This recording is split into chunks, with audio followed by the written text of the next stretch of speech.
And we got our answer. We talked about it last week. Joseph Woll, it's load management season. He's not playing tonight. Hildeby will play tonight. They've got a back-to-back this weekend. Woll will play one of them, clearly. So how long does that last for? Is that like, okay, you're just coming back, we're going to ease it in here, or is that the new reality of life? It's like you got to play one game and then take some time off. That's a reasonable question. Is that his new reality? Right. If you are a load management player, then context of the season, of who else is available, is irrelevant. You're just not going to do it. You're not going to play 3 games in 5 nights or what have you. Or is this just a grandfathering back into the swing of things? I guess we'll find out. Well, I think this is smart. I really do, because look, they've made this mistake, right? Where when Joseph Woll wasn't available early in the season, they overworked Anthony Stolarz, and we haven't seen him in quite some time with an injury that has not been disclosed and is very murky. And then when Woll came back and Stolarz wasn't around, I think Woll started 8 or 9 games. It was a very concentrated amount of work for a guy who'd missed training camp and had sort of only had a couple of conditioning games with the Marlies. And what do you know? He got hurt with that heavy workload after barely a few weeks on the job. So I think those are 2 mistakes they made, or you could argue they made mistakes with not having faith in Dennis Hildeby in those 2 instances where they didn't want to give Hildeby starts when Stolarz was riding with it. They didn't want to give Hildeby starts when Woll was riding with it, and both guys got hurt. Dave, are they mistakes, or is it the player that's just not durable? Like what are well, we they have to know about? that, though, Doug, because these guys haven't been durable ever since they got to the NHL. Yeah, but we were talking about it last week. It's like, well, what actually are you if you're not durable in the NHL? Like, are you a guy that earns the paycheck of a guy that's supposed to? Like, I know my responsibility was to play close to 82 games and try to get 30 goals and have a bunch of hits and shots on net. Like it's almost like you should be paying these guys half. It's like, I can only do this and that. It's like it's almost like you're not a full-time NHL player. If that's what the new reality going forward is.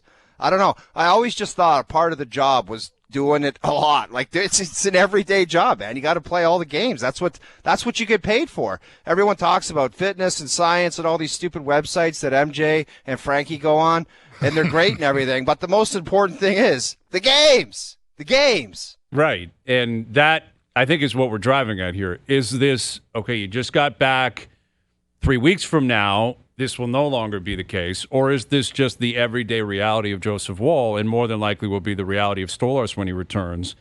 I guess we'll find out. But if it is load management, then we have the answer that they're not capable of being starters. They're not capable of being number 1 guys, where I thought that was possible for Joseph Woll. When he came up as a young guy, and he's still relatively young, like, you would want to take advantage of the opportunity. And you talk about money, the only way you're going to make $8, $9, $10 million is if you start 55-plus games a year. Right. That's not going to be possible. It doesn't seem like it. It doesn't seem like it. And there also was, again, this is old school versus new school. There was a time when O would play where players would storm an office and say, "Are you kidding me? I'm playing." That mentality doesn't appear to exist in the modern game. I don't think that's exclusive to Woll.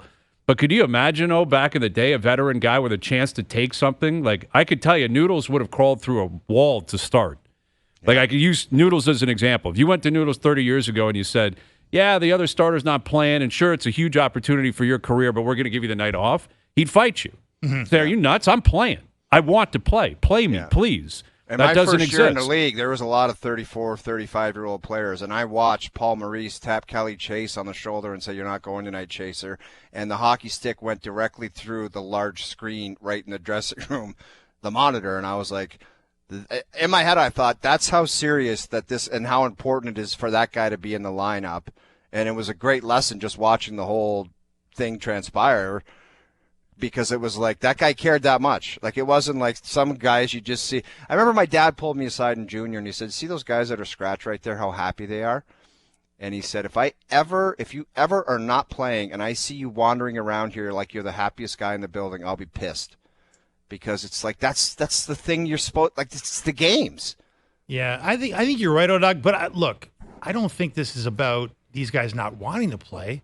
And it's not about them not being eager to play. I just think it's the reality of the position now. Like you played in the league, O-Dog, at a time when, Martin Brodeur was starting 78, 79 games or whatever it was. And that's just not happening anymore, right? Like nobody's doing that. Not even the best guys. The most durable guy in the league is not doing that anymore. And it's become more of a platoon position because they're up and down more. They're side to side more of a toll on the body. All these guys are growing up with, they're having hip surgeries. They're having knee surgeries. The butterfly era has been tough on bodies. The whole goaltending position is a way different thing. And I understand it's a difficult position. It's harder than knees, the groins, the hips, the back. But it's like, I don't know. It seems like Shesterkin and all the quality guys, they don't have a problem. But Borowski, like, he wheels in there and he plays a lot and he gets the job done and he plays well. It just seems like, and I'm never going to accuse somebody of not wanting to play, but it's just very easy for them to say, I'm not even stepping foot near that ice surface unless I'm 110%, which is kind of a different mentality. Well, and to each their own, man. If you need to say, for instance, a couple of years back in Game 7 where Joseph Woll just all of a sudden got off the bus and he couldn't play, like, there's a scenario, and it's dating yourself, but back in the day, like, that would be completely shocking, and you'd have to be dead not to be putting your gear on. Dead, half dead.